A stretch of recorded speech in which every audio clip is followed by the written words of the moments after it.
and this is a podcast with you in mind. I am here with my very good friend, Kaitlyn Verfuerth. Hey, Kate, how you doing? I'm doing great, Steph. I'm so excited to have somebody back in studio. We've had the last couple of episodes have been people that have been a little bit further away from here, so it's nice to have a local friend come and say hello. Definitely. I'm honored and I'm excited to be on the podcast today. I'm so happy to have you. I don't know that we're actually going to get much done I today because you and I, all we do is laugh together. But I love that we have become such good friends over the last couple of years. But for those that don't know your story, why don't you share a little bit about yourself and how we got here today? So I met Steph. I started working at a nonprofit here in Phoenix called Ability 360. And sorry, I got distracted by the fly in the room. And Steph came to shoot your promo for a video for the Abilities Expo. The Abilities Expo. Oh my God. 2 years ago. 2 years ago. So we've known each other for now 2 years. And it was like literally my first week at Ability 360, and Gus sent me this thing about Steph Hammerman, and she's coming in town, and I'm like, I'm sorry, I didn't know who you were. I felt bad because you're like huge wheel. You're like CrossFit. And I don't know much about CrossFit, but that was my first actual CrossFit workout that we did. That was awesome. And it was a huge production. It was awesome. And we had to pretend that I've ever shot a fitness video before, because I definitely have not. It was legit. I felt like it was real. And then there was one point where I almost flipped over. And then I just was like, please just stay in your chair. There was one point where she almost flipped over. But I think it was the true foundation and beginning of our friendship. Absolutely. So that was the best day. So I remember after that night, I went home, I told my husband, Greg, I was like, babe, I just met the coolest person. And Steph and Ty was there because he was helping. And I was like, I just met this coolest couple. I think they're going to be our new best friends. You don't even know it yet. And then I think we started hanging out. Yeah, we only live probably about a half hour away from each other. Not too far. So we try to make an effort to see each other quite often, but life does get busy. Yes. The reason I wanted to have you on the podcast, not only are you a wonderful friend and an amazing athlete, and this fly wants this fly is distracting me. This fly wants to join our podcast apparently, but not only. Okay, sorry. Not only are you an amazing athlete, but you have quite an interesting story because you do have a spinal cord injury, but you sustained your spinal cord injury very early on in your life. I would love to kind of chat about that and what that journey looked like for you starting from such a very young age. Yeah, so when I was 7 years old, I was involved in a motor vehicle accident, and I was sitting in the back seat of an older vehicle, and I was sitting in the middle seat where they just had a lap belt. There was no shoulder restraint. And I actually didn't have my seatbelt on, and my mom was driving and my brother was in the front seat, and we were running errands around town. I grew up in a really small town called Port Washington, Wisconsin, and I was kind of being a butthead. I was 7 years old, and my mom kept telling me to put my seatbelt on, and I was like, no, I don't have to. I don't want to. Oh, I saw my older brother do it. Brian, he did it the other day. He didn't wear a seatbelt. Why do I have to wear one? And then my other brother turns around, and his name's Peter, and he was like, Kate, put your seatbelt on. He didn't say it like that. It was more mean, like older brother-ish. And it kind of scared me. So I was like, okay, fine. So the last thing I remember, I would go click, and then I wake up, and my mom was like, it was just chaos. And the windshield was cracked in. My mom was bloody and just didn't even recognize her. My brother was screaming and yelling about something. And then the thing that is always memorable to me is I just went to try to get out of the car. I unbuckled, and then when I did that, I felt my leg with my hand, and I was like, whoa, I can't feel my leg. And then I tried to move my leg, and I couldn't move my legs. And then I was just like, oh my God, I can't feel my legs. I can't move them. Oh my God. I don't even really remember what I said at a 7-year-old, but I tried to scoot. I scooted out more to the side. I started opening the door, and this lady who happened to see the accident happen, she was a nurse, and she came running, and she's like, don't move. I told her I can't feel my legs, I can't move them, and she's like, that's why you can't move. And then I was put on this flat board, taken to the hospital, and I was in surgery probably within a day later. I had some internal stuff. I had a hole in my bowel and in my stomach, so they had to go in and clean that up, and I sustained a spinal cord injury. So I was super lucky, I think, because my level is T12, which is pretty low. It's like right above your lumbar. So I'm pretty much paralyzed and I have no feeling from the waist down. So it always could be worse, is what I always tell people. You know, you know what I mean. And I think too, we know so many people with spinal cord injuries that the stories are so. They're very similar, but they're all very different, right? Yeah. And I think something that's so unique is that you do have the perspective from 7 years old. Yeah. Not to negate anything of your memories from before you were 7, but adapting to a different kind of lifestyle when you're 7 years old versus when you're 37. Yeah. Or even 27. Oh. You know, it's a big deal. It's a so totally hi Hex. It's a totally different animal because. You know, at 7 years old, or I think I turned 8 in the hospital, because I was in the hospital for about 3 months, which is this fly. Sorry, we should name the fly. There's this fly in here, everybody, that just keeps saying hi. At 7, you know, I guess I just really didn't know any better. You know, I knew I was different. And I knew the coolest part is when I was going through my rehab and I spent time in the hospital, the kids in my class actually got to come and visit me in the hospital, and they got to like see me and then, you know, see what kind of changes had happened to me, because now I went from this girl that was just like them walking around playing soccer to somebody that's in a wheelchair. And, you know, kids have a lot of questions and they're curious. Yeah. And so the nurses, you know, they really like gave it to him straight. Like, Kaitlyn's the same person. The only thing that's different about her is that she uses a wheelchair, and that's how she gets around. And, you know, if she wants help, she's going to ask for it. Don't ever push her or, you know, touch her. She'll ask for that help. So I felt like the hospital was really awesome, and they were able to really set me up for success and going back to school. And I felt like, you know, I really just wanted to be like everybody else. I didn't want to be different. And I don't know if you can remember being a kid, like 7, 8 years old. You just want to fit in. You don't want to be different, right? Well, and I think too, you know, I've talked openly about my twin brother, you know, and my older brother and my younger sister being able-bodied. Like, I grew up in this quote-unquote able-bodied world that for so long I never even really wanted to associate with other people that used chairs or accessibility devices. And it really changed the script for me when I found adaptive athletics. And I know for you, being an athlete is such a huge part of your life. Not only do you do athletics just for fun, you are a professional Paralympic athlete.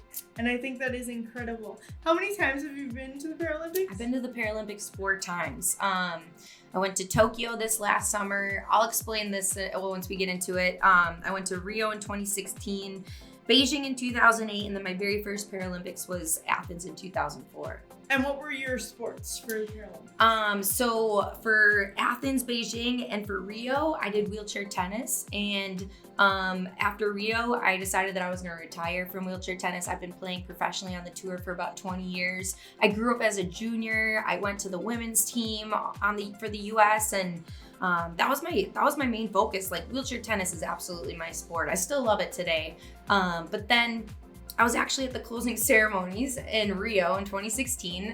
I happened to be walking into the stadium for the closing ceremonies, and I was walking next to the sprint canoe and kayak coach.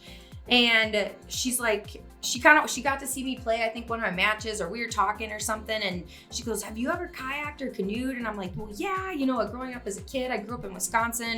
We did a lot of canoeing and stuff." So I was like, "Sure," but I had no idea what sprint was. No idea. Yeah. I'm just thinking I'm going on a boat, right? And you're gonna go as fast as you can. Yeah. I had no idea that this boat is like maybe 55 centimeters wide. So if you lean, that boat leans and you tip over. Yeah. And so it was really like trying to ride a bike on water is how I try to give that analogy. And you're trying to find that balance point. And then also, you know, the faster you go in the beginning, I felt like every time I tried to get up to my top speed, I would tip over for some reason. So, once I got through those growing pains of learning this new sport, I got selected for the U.S. team to go compete in the Paralympics in Tokyo. And I didn't do as well as I wanted to. I actually, as you know, I'm recovering from rotator cuff surgery. I tore my supraspinatus. in Tokyo doing a bench press like 3 days before my event. You silly. I know. And I just pushed through, you know, like you, we're athletes. Yeah. I think too, it is the mentality, right? So when you're younger and, you know, you're now going into middle school, high school, you're having to adapt to a whole new world around you, right? And yeah, when you're in elementary school, everyone's kind of like on that level playing field. And then when you get to middle school, it changes. Like you couldn't pay me any amount of money to go to middle school right now, especially with social media. But like through middle school and high school, you're kind of evolving into this new person and you're trying to find your people, right? And so what was it like when you found your adaptive athletic people? What was it like when you were like, aha, I'm going to try and go for the Paralympics? So, thinking back, elementary school, I always had this, like, me and this boy named Tony Schmidt, we were like buddies. We were like this. He and I like did everything together. And, you know, boys at that age, they don't really like girls. They just see you as a friend, right? But then like once we got to middle school, you know, things changed. Like he must have started to notice that girls had boobs and they had curves and like, oh my gosh, I like them. So then like our relationship started to like get weird and we separated and he like had all these new friends and I kind of felt left out because like he was my man, like he was my boy, we were buddies. And then I thought in my head, and I don't know if you ever felt like this, but I was like, it's the wheelchair, right? Like, okay, now I'm starting to like. Have I ever felt like that? Yeah. That was the first time, I think like 5th and 6th grade was the first time I realized, oh, I'm different. Yeah. And I'm not like my friends, and the guys in my class, they don't look at me like they do my friends now. Yeah. And that made me always feel like kind of weird, and am I ever gonna have somebody in my life, and will I ever have a relationship? And I started to get really self-conscious, like 6th, 7th, 8th grade, and I was trying Those were the wonder years. Yeah, those were awful. And I remember, you know, I had some really good friends, but then something got up my butt that I wanted to be with the cool girls. And I got in with the cool girls. I was like, oh yeah, I finally got in with the cool girls, right? And then I think I had an accident one time. Oh no. At school, and they found out, and I smelled or something, and they all this gossip. Did you hear Kaitlyn shit her pants? No longer was I part of the cool girls anymore. I was outcast. Oh no. So that's luckily for me, my family was super athletic. We were, my mom was an avid runner. She did marathons. My brothers, divers, swimmers. We were just a super athletic family. We always went on hikes together. But when I got the spinal cord injury and I got in the chair, a lot of that outdoor stuff we used to do kind of went away. I'm making you laugh about my shirt. I got a lot of good stories about that. Can I? This podcast is going off the rails. I wasn't expecting that at all. I'm sorry. I'm gonna let it all out. I hope that people from my school, like maybe they'll find this one day and be like, freaking laugh about this, or they'll remember these memories. Oh, that's amazing. I'm sorry. You don't have to be sorry. Okay, I'm bringing it back. So I think, like I was saying earlier, finding that group of adaptive I was getting there. I'm sorry, I went the long way around. Okay, so wait, here we are. Here we are, 6th, 7th grade. I shit my pants at school, right?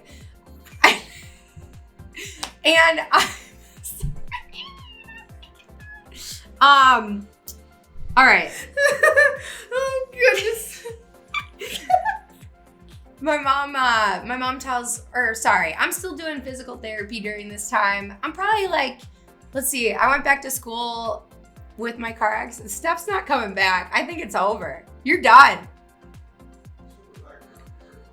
All right. Dude, I'll never forget. You can keep this, but I'll never forget this one time. I was sitting in science class and I was sitting next to Aaron Schwanz. I really had a crush on Aaron Schwanz. And I was like, I need a break. And I was like, you know how you get like a bubble? You get like a bubble in your stomach. Like, mind you, people, spinal cord injuries, it takes 5 years to get your bowels in check, dude. It takes 5 years, okay? I'm still in like year 3 or 4, right? I gotcha. I'm not laughing at you. I know. I was not expecting that This turn of events. Go ahead. Anyway, we're in like earth science class. I can't remember, but we're in the front row and you share a desk. So you got the desk and then me and Aaron Schwanz. And I'm like, fucking Aaron Schwanz. I really have this crush on him. And I'm sitting on my desk seat and then my stomach like starts to bubble. And I'm like, uh-oh. No. And like something like, I start to get really hot and flushed, and then you start to like, I smell, and I'm like, no. And then I can hear Aaron, and he's like, and then I was like, oh no, he knows. Luckily, there's only like 8 minutes left of class, and the bell is about to ring. I'm just really trying to play this off. Like, I am not even looking at anybody. I am so focused on what my science teacher's talking about, but Aaron's over there. And then, like, I hear the people behind me, and they're, like, starting to smell, and I'm like, fuck, excuse me, I don't know if I can say that on this podcast. All of a sudden, the bell rings. Oh, thank God. Everybody runs out to the hallway. Did you smell that? Oh, my God, that class smells so bad. I push as fast as I can to the office. I go to the nurse. I'm like, I gotta go home. That was the end of my day. So. And I think, even though, it's a funny story, I think let's take a little turn to the left. This is real. This happens every day. Yeah. So let's take a little turn. Okay. And let's talk about that, right? So you have things that are different every single day, and going to the restroom is one of those things. Very different. When you started to become those ages of like the end of middle school going into high school, how did that affect you? How, did it affect your self-esteem? Absolutely. So this is how I was going to get back to how I found my friends with adaptive sports. See, guys, this is why we are friends. Because if you don't know this, and she's totally an open book about it, she's got ADHD. Tell you everything. We gotta course correct sometimes. Sorry. So, I think that was a time in my life where my mom and I was still going to PT, and I was had my OTs, and they were really starting to recognize that I was really trying to find myself. And I love being active. I would, shoot baskets with my brothers in the driveway, and thankfully my PT told my mom about the University of Whitewater. So the University of Whitewater, Wisconsin, first off, historically, they were like one of the first colleges to have like NCAA adaptive wheelchair program, and they had like one of the best wheelchair basketball teams, both men's and women's. So University of Whitewater started a program there they called it Outreach. And once a month for a weekend, your mom and dad or whatever, your family, they would drop you off at the school. And you get dropped off for a weekend. You get to hang out with the college kids. Like, these kids are now counselors, and they're either like PT students or OT students or something along that line.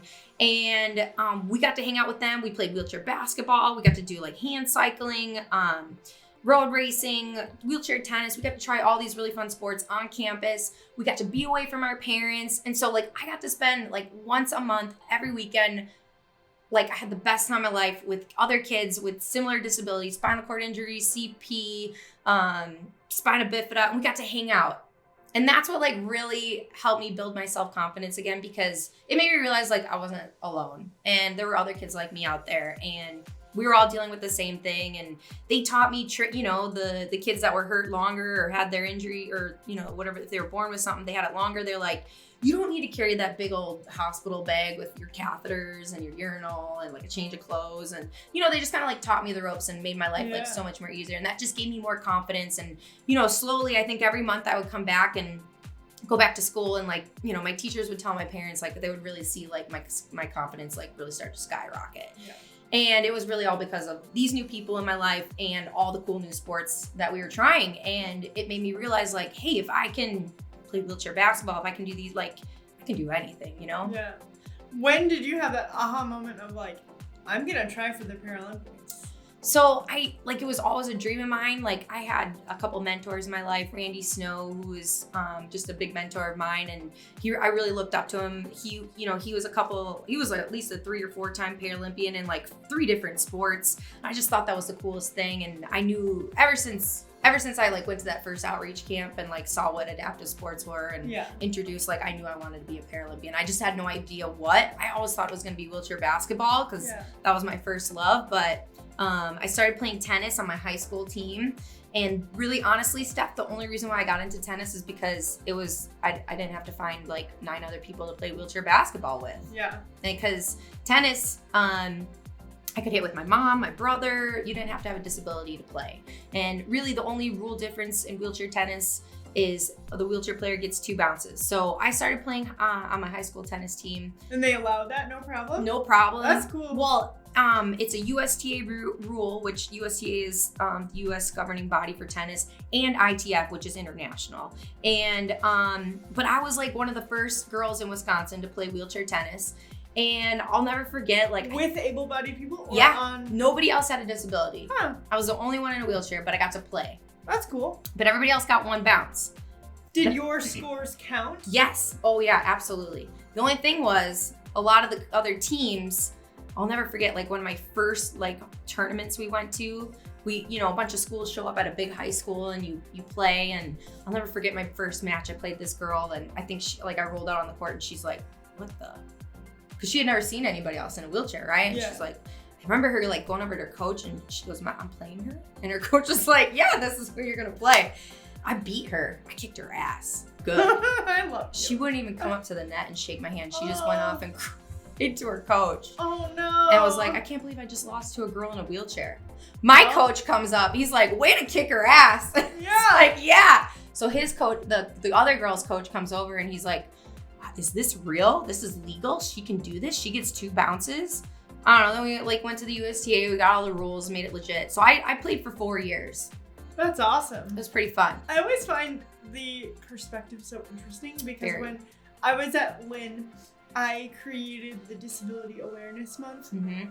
And at the end of, it was in October, and at the end of the month, we would have a big wheelchair basketball tournament. And I had somebody come in who was a professional for wheelchair basketball, and he taught all these able-bodied students how to play. Yeah. And we used to have our basketball team sit down in the chairs and play on their team, and they used to always be like, man, this is so much harder. Yeah. Right? And so I think it's so interesting, excuse me, that girl would have that reaction, possibly for her pride. I think it was for her pride, How for old sure. were you at the time? You were in high school. Oh, I was a freshman. It was my first, what are you, 14, 15? Yeah. So it's possibly like her pride, but when you think about like the different perspectives. Yeah. Yeah, I was talking to somebody the other day and we were saying, everybody's gonna get to this point at some point, right? We just kind of happen to get there a little bit earlier. Yeah. Yeah, everybody gets there. I think that like you being able to kind of pivot your life and pivot your passions, you're not gonna let your situation stop you from living your life.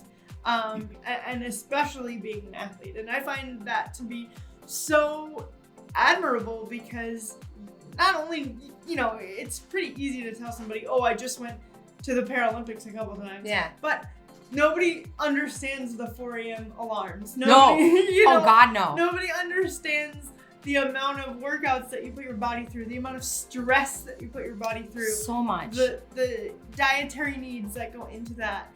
I mean, it's a whole different kind of animal that I think a lot more people really need to respect, because when you hear the term Olympian, it's like, oh my God, And then sometimes I feel like when you hear the word Paralympian, people don't have that same like wow factor, when in reality, I really think they should, or I know for a fact they should, because yes, it is different for us to get out of bed in the morning, but just because it's different doesn't mean I'm not going to do it. No, absolutely. Right? And so I feel like it should have that wow factor of being like, hell yeah, you got out of bed and you did exactly what you wanted to go do and set out to do. Absolutely. You spoke a little bit earlier about, when you went through high school and you started kind of having those awkward interactions with your buddy Tony. But then we also talked about the fact that you now have a husband, right? So there had to be some sort of flip in the situation. You were not married to Tony. No, I'm not. Tony's like a realtor now. It's just so weird. But when did that switch kind of happen? And can you tell us a little bit about your husband? You mean like the switch as far as like when I started to get like confidence and like... Yeah, when you were like, it's not maybe it's not the chair. Yeah. You know, man, there's still, I don't know about you, but like, there's still days where I'm like, God, I mean, maybe it's different you because you were born with your disability and I didn't have much time walking around, and I really don't remember standing and walking, but you know, sometimes I do have days where I look at people that aren't in a chair or don't have a disability and I'm like, damn, that would be nice. You don't think I do that? Are you crazy? Ty thinks I'm gonna wake up or he's gonna wake up at like 3 a.m. and I'm just gonna be standing over him being like, gotcha, bitch. But no, I think everybody has. So yeah, we're just human. We're right? Human. I think the biggest turning point actually for me, Steph, has been, you know, when I met Greg actually, because Greg and I met when I was probably like 26, 27, and Greg's 11 years older than me, and I always had an interest in older dudes. That's just always been. Me too. I think is my father complex probably, but that's a whole other side story. I don't need to go there, but. I think it's maturity. I think too. Yeah. Certain people are able to handle this lifestyle more than others, and that's just I think personally. I think that's part of it too. But you know, I think when I met Greg, that's when I realized like, I think it's because I finally found my person. Honestly, you know, like your soulmate, your person, and then I was like, well, I finally found him. Like, I don't really care anymore what people think, and then.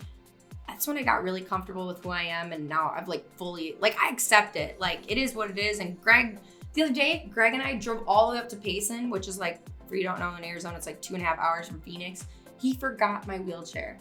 I kid you not. We got all the way up there. We went romping around in the forest. We went off-roading, and then we were like, let's get some food. Yeah, sweet. We pull up to the restaurant. He opens the door. He's like, oh, babe, I forgot your chair. I was like, what do you mean you forgot my chair? He's like, I just totally forgot your chair. It's not like me where we could be like, okay, well, I'll just use my crutches. No, it's not that option at all. It's like piggyback Kaitlyn, or there's no other option. Oh, you guys got really close. Yeah, we got really close. So, you know, we ended up just grabbing some food to go and heading home. But like, he just doesn't see the chair. I guess that's what I'm trying to say. He just doesn't see the chair at all. And I find it interesting too, like some people that are in the advocacy space sometimes get like frustrated, like, don't say that you don't see my wheelchair. But like, I truly believe that like people like Ty, people like Greg, they obviously know it's there, but it's not like in the forefront of their mind of being like, I'm gonna be with this girl just because she's in a wheelchair. No. And so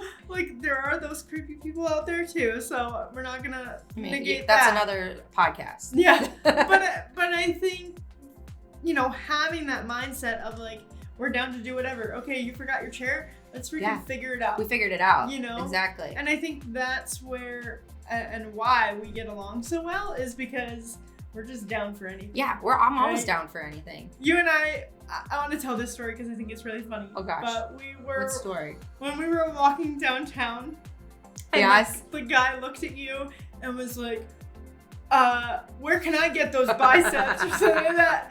And we were just like, dude, why do you have to say things like that? Like, Kaitlyn, if you can't see her, obviously, if you're listening to it, Kaitlyn is very, there's very muscular. You might want tickets to the gun show. Yeah, she should be very proud of herself, and she has worked very hard for those muscles, and those muscles have gotten her to very incredible places. Steph, I like to think of these muscles as a freak of nature, only because I've been pushing this since I was 8. So, like, can you imagine, like, your body's growing, and I feel like a V, like I'm just boosh. But I don't feel like anyone has the right to just like, I don't know, scream things out at you. No, that's true. About your body and then try to sell something to us. What about the women? Like the women all day.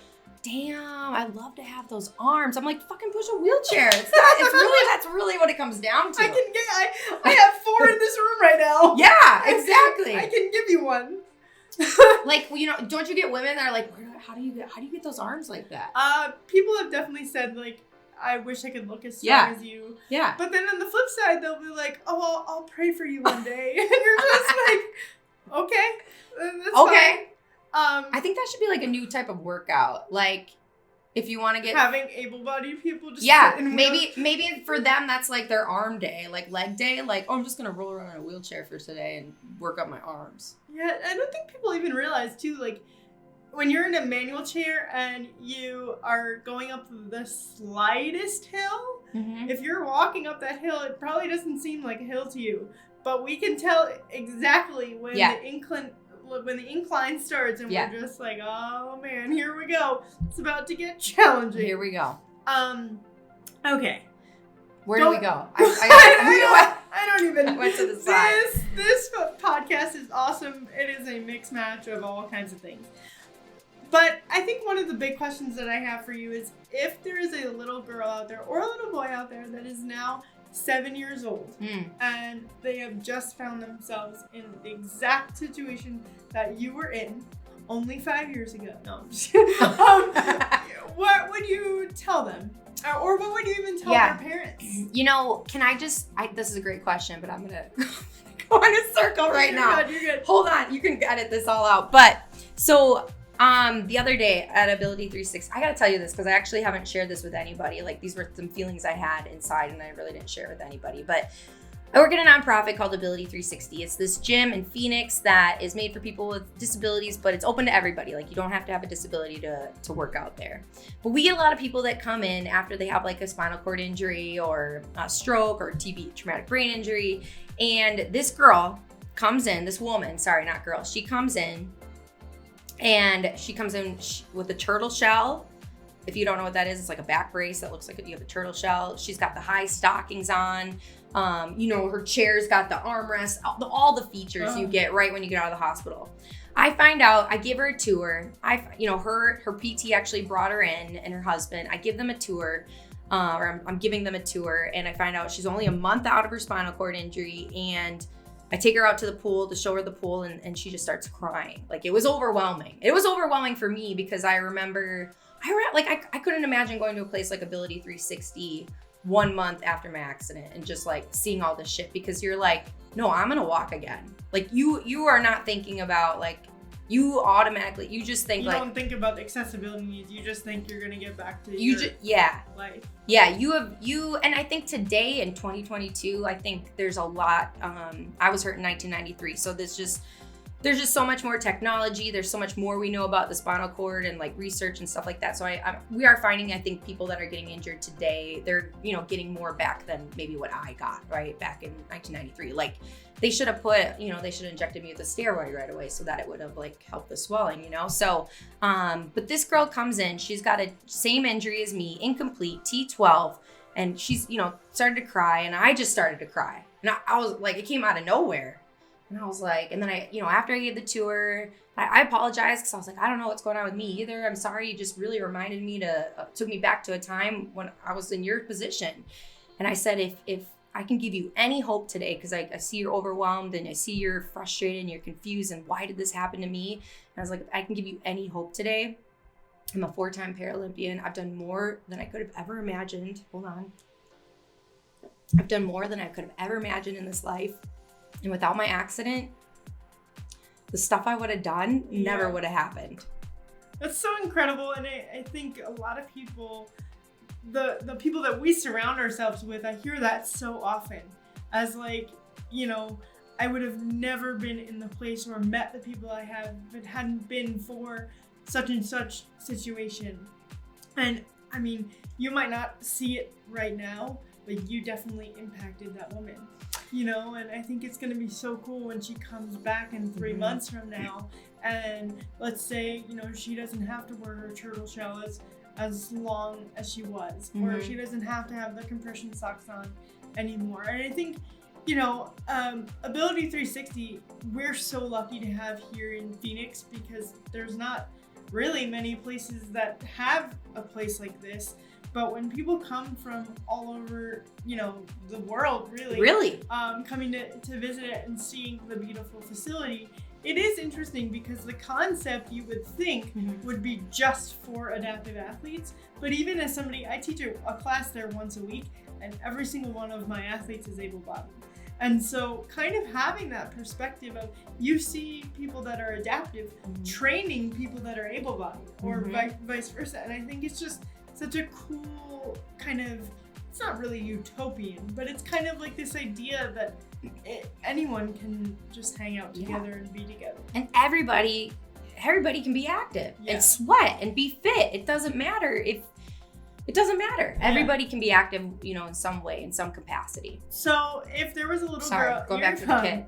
If there was a little girl or a little boy and their parents sitting in front of you, what would you tell them today? And if, like same situation, like their life was just changed, like in a split second. I would tell them that be prepared for nothing that you've ever expected in your life. Everything that you thought life is about or what you thought life is going to be completely different, and in a good way. When I say different, like it's just going to be the things, the opportunities, the places you go. If you get into the world of adaptive sports, I mean, I got a college scholarship to go play wheelchair tennis at the University of Arizona. Like a girl from a small town in Wisconsin doesn't happen. Yeah. I would, I would tell them that just be ready, because your world's going to change. And I forgot where I was going to go with that. You were doing so good. Yeah. Sorry, your world's going to change. But the one thing is, what I see a lot of parents with a kid with a disability is sometimes moms and dads, they will really kind of like maybe be, I don't want to say helicopter-y or just maybe overbearing. It's really important to, let your kid, even if they have, even more if they have a disability, to give them that room to grow, to give them that room to make those mistakes, to give them that room to fall on their face, to break their ankle, to break their arm. Like I broke my arm. My mom, to this day, I'll never forget, it was maybe a year out from my injury. We went to a Brewers game of baseball in Milwaukee. There's a steep ass ramp, and my mom was like, Kaitlyn, let me help you. And I was like, no, do not touch me. Like, I want to do this. This is me for myself. Like this is what gives me, I wanted to push up this steep ramp on myself. And my mom like kept wanting to help. And I'm like, no. And we would like, but then all these people were walking by and they were looking at my mom like, what a bitch. She's not even helping her daughter. And so my mom felt bad because she's not helping me. And I'm like, no, I need this. So like I have to give a lot of credit to my mom, because my mom's a very determined lady as well, and she's awesome. She's pretty awesome. She's pretty badass, But I have to give her a lot of credit because she was strong in those certain circumstances, and it could have been very easy for a parent to buckle under pressure and be like, this is embarrassing. I'm gonna help her up the ramp. I was taking a long time. Yeah, Ty and I have had some conversations because we don't have kids, but we talk about the what ifs, right, or the bigger picture in life. And if we ever did have a child that did have any sort of adaptive need, there's a difference between letting your child struggle and getting down on the floor with them and helping them learn how to get back up, right? And so like if we had a child and they happened to fall on the floor, instead of just watching them struggle, he always says, he's like, I would get on the floor with him and we'd make a game out of it, and we would, get up and move together and learn those building blocks together. And I think really over time, I've seen you and your mom together. I think kind of that's what the two of you have done. And I know we talked that you said recently you had to have your shoulder surgery, and that was a really big eye-opener for you. You got to use a power chair for a little bit. Oh my God, that was my first time using a power chair. First of all, if you ever find yourself, if you are, a person that uses a wheelchair, your shoulders, that's our legs, right? Yeah. And your shoulders are obviously not made like your hips are for walking. And so, it like having shoulder surgery is every paraplegic or quadriplegic's nightmare. I definitely got to say that. And it was a challenge because someone with CP, man, I'm so scared of something happening to my shoulders or my arms, because that's my livelihood. It's your livelihood. Your life depends on it. Yeah. And my mom came out here to Arizona to help take care of me for about a month and a couple weeks or something like that. And but what it did do is really brought us more together, I think, than anything. And I think both my mom and I are in a really good place in our life, and it's really, really cool to finally be at that spot, Yeah. And that's really important to me. That's awesome. Well, before we close this out, because that went way too fast. I know. We could talk for like I could go on. There's so much I haven't said. Before we close this out, and I'm sure we'll have Kaitlyn on another podcast episode. You talk better. About... I'm going to have to come back because, wait a minute. I'm going on a 12-day trip next Friday down the Grand Canyon for 12 days. I'm going to have to come back and share that experience. Incredible. I can't wait to hear about that. Okay. Because you just have the craziest adventures, and I love it so much. Before we go, you're closing. Though, we could talk for 7 hours, but I don't know that our listeners would want to stay guys. on for 7 hours. Before we go, though, what's next for you? What's next? What's the next big thing for Kate? You know, that's a good question, Steph, because a lot of people have been asking me, you know, are you going to go back? Are you going to do another Paralympics? And it's a lot. It's a lot. This last one was a lot. Wheelchair tennis is a completely different animal than, you know, paracanoe. And would you pull a Tom Brady? Unretire? It's a possibility. No. Actually, you know what? I'm actually ready to step away from the Paralympic realm. And I think I'm really excited. I want to get into some action sports. I'm really into mountain biking right now. We got these really sick lasher bikes. I have one coming in October, and she's going to make me get on. Steph's going to get, we're going to get her on. We're going to get Steph on when it cools down a little bit more. No, you're going to rock it. You're going to love it. I kind of want to do something different. I'm ready for something else. Yeah, I feel that. I think that's called growth, Kaitlyn. I think you're right. I think I'm finally. I think that's called growth. You know how hard it is to.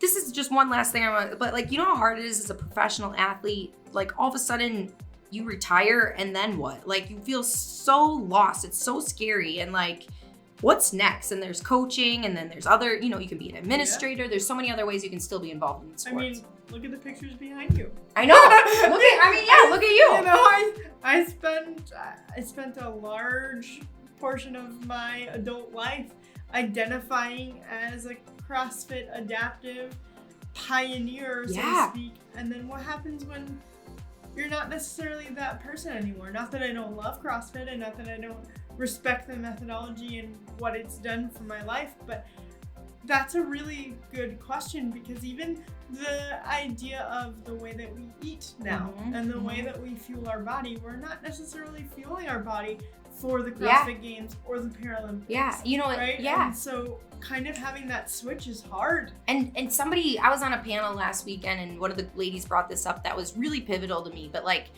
I think, you know, when you're in your high school years and you're athlete, you have all that energy, your athleticism is, you know, and then 20s and 30s, you like don't realize like that's gonna end someday. And like I'm getting close. I just turned 37. Like, sorry, this fly, but like Fred the Fly is still we're an hour in and it's still I just you know, like, you are not always gonna be an elite athlete for your whole life. And then, you know, that to me was like, oh yeah, you're not.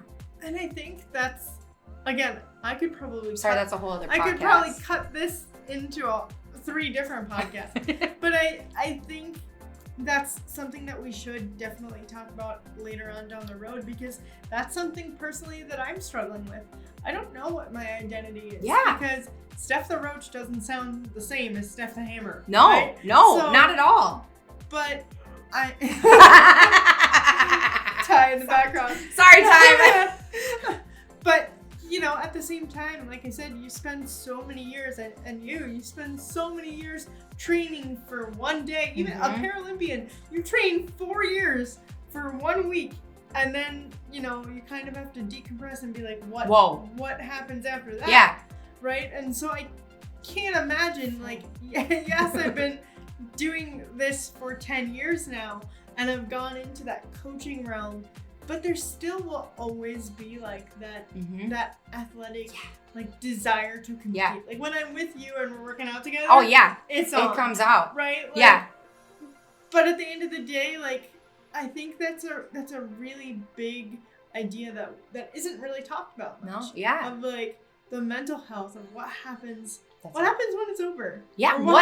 Or what happens when it changes? Yeah, absolutely. Right? Well, yeah. Because it's never going to be over for people like us. I know that because I can't sit on my butt and do nothing. Yeah. And I think like we talk about this idea of perception and what people think about people in chairs. I love the idea of people thinking that you're lazy because you use an accessibility device, but yet Do you think people really think we're lazy? Oh, I've heard it before. Really? Oh, yeah, especially when I go from using power chair to manual chair to crutches. People, yeah, you have that totally different element. You know, people have such a strange perception of what that is, but like, oh, you just sit in a chair all day and just push yourself, right? It doesn't matter if you're in a manual chair or whatever it is.